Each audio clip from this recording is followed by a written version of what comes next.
ৰাজ্যিক বিজেপি কাৰ্যালয়ত যোগদান কাৰ্যসূচীত অংশগ্ৰহণ কৰে ৰাজ্যিক বিজেপিৰ সভাপতি দিলীপ শইকীয়া, সাংগঠনিক সম্পাদক ৰবীন্দ্ৰ ৰাজু, মন্ত্ৰী জয়ন্ত মল্ল বৰুৱাৰ লগতে আন বহুকেইজনে।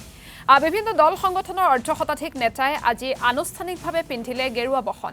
আনুষ্ঠানিকভাৱে বিজেপি দলত যোগদান কৰে প্ৰাক্তন আলফা নেতা দৃষ্টি ৰাজখোৱা, আপৰ প্ৰাক্তন সভাপতি মনোজ ধানোৱাৰ, জ্যেষ্ঠ অধিবক্তা মানস শৰণীয়া, গোৰ্খা ছাত্ৰ সন্থাৰ প্ৰাক্তন সভাপতি অৰ্জুন ছেত্ৰী, এজিপিৰ প্ৰাক্তন সম্পাদক তথা মুখপাত্ৰ অমল পাটোৱাৰী, অভিনেতা ত্ৰিদীপ তালুকদাৰকে ধৰি আন বিভিন্নজনে। যোগদান কাৰ্যসূচীত মন্তব্য সভাপতি দিলীপ শইকীয়াৰ। কোনোবাই টিকট বিচৰাত আপত্তি নাই, টিকট পাব পাৰে, নাপাবও পাৰে, কিন্তু ভৱিষ্যতলৈ বিজেপিক হৈ থকাৰ সংকল্প ল'ব পাৰিব লাগিব বুলি মন্তব্য কৰিছে সভাপতি দিলীপ শইকীয়াই। মনোজ ধানোৱাৰে বিদ্যালয় খুলি ভাল পৰম্পৰা আৰম্ভ হৈছে বুলি প্ৰশংসা কৰে দিলীপ শইকীয়াই। অৰ্জুন ছেত্ৰী, মানস শৰণীয়া সন্দৰ্ভতো মন্তব্য দিলীপ শইকীয়াৰ। সংবাদ মাধ্যমে ৰাহুল গান্ধীৰ বিৰুদ্ধে মানহানিৰ গোচৰ তৰিব লাগে বুলিও যোগদান কাৰ্যসূচীত সৰব হ'ল দিলীপ শইকীয়া। আমি এইটো কৈছে আমাৰ দুৱাৰ খোলা আছে। এই দুৱাৰখন খোলা থকাৰ অৰ্থই হ'ল আমাৰ এই গোটেই যিটো যাত্ৰাৰ আমাৰ যি সংকল্প, এই সংকল্পত আপোনালোকেও ইয়াত আপোনালোকৰ কণ্ট্ৰিবিউশ্যন এনচিউৰ কৰিব লাগিব, যোগদান সুনিশ্চিত কৰিব লাগিব।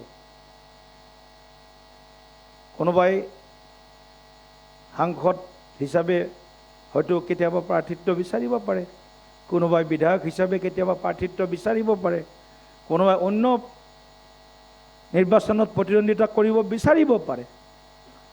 বিচৰাত কোনো আপত্তি নাই, কিন্তু এটা অনুৰোধ থাকিব, টিকট কোনে পায় কোনে নাপায় সেইটো সময়ত সিদ্ধান্ত হ'ব। পালেও বিজেপি, নাপালেও বিজেপি। যেতিয়া আমি একো পোৱা নাছিলোঁ, 30 বছৰ কালতো আমি একো নোপোৱাকৈ বিজেপি কৰিছোঁ।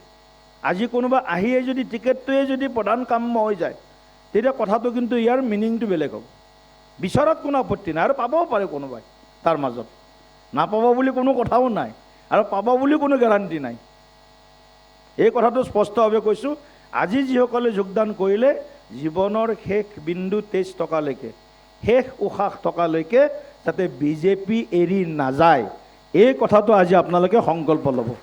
পাওঁ নাপাওঁ বেলেগ কথা, এইটো যদি সংকল্প লৈ বিজেপিত আহিছে, আজিৰ যোগদানৰ কাৰ্যসূচী আৰু ভাৰতীয় জনতা পাৰ্টীৰ যি পৰিয়াল বৈচাৰিক যি দৃষ্টিকোণ, আমাৰ আদৰ্শগত যি আমাৰ সংগ্ৰাম, সেই সংগ্ৰামত নিশ্চয় আপোনালোকেও সন্মুখৰ পৰাই অগ্ৰেসৰ হিচাপে নেতৃত্ব দিবলৈ সুযোগ আৰু সুবিধা নিশ্চয় আপোনালোকে পাব। যিসকল জনগোষ্ঠী আছে তেওঁলোকৰ মাজত আমি এই উন্নয়নৰ ধাৰাটো লৈ যাব পাৰোঁ, বিজেপি দলটোকো মজবুত কৰিব পাৰোঁ, সেয়া উদ্দেশ্য লৈ আমি মূলতে আহিছোঁ। মাননীয় মুখ্যমন্ত্ৰী ডাঙৰীয়াই এই অলপতে যি 1,20,000 বিঘা জমি উচ্ছেদ কৰি চৰকাৰী ভূমি যি বেদখলমুক্ত কৰিছে, আমি তেখেতৰ সাহস দেখি, তেখেতৰ নেতৃত্ব দেখি আমিও আকৰ্ষিত হৈছোঁ, আৰু সেয়া উদ্দেশ্য লৈ তেখেতৰ নিচিনা এজন নেতাৰ তলত আমিও কাম কৰিবলৈ বিচাৰিছোঁ। ঘূৰি অহাৰ পিছতো এতিয়া দেখিছোঁ যে একেই সমস্যা, বৰঞ্চ আগতকৈ বেছি সমস্যাবিলাক বেছি গাঢ় হৈছে। তো আহি দেখিলোঁ যে অসমীয়া জাতি তথা মাটিৰ ৰক্ষাৰ স্বাৰ্থত যিবিলাক মঞ্চই কাম কৰি আছে, সেই গোটেইবিলাক মঞ্চৰ ভিতৰত আটাইতকৈ প্ৰশংসনীয় মঞ্চটোৱে হ'ল বিজেপি দল। আৰু বিজেপি দলে কৰি থকা যি কাম, সেই কাম সঁচাকৈ প্ৰশংসনীয়। আমাৰ সকলোৰে সুনামধন্য, অসমৰ সুনামধন্য মুখ্যমন্ত্ৰী ডক্টৰ হিমন্ত বিশ্ব শৰ্মাদেৱৰ নেতৃত্বত অসম চৰকাৰখনে কৰি থকা যি অসমৰ স্বাৰ্থত কৰি থকা যি কাম, বা অসমৰ দৰিদ্ৰ জনগণৰ কাৰণে কৰা যি দায়িত্বশীল ভূমিকা, সমাজ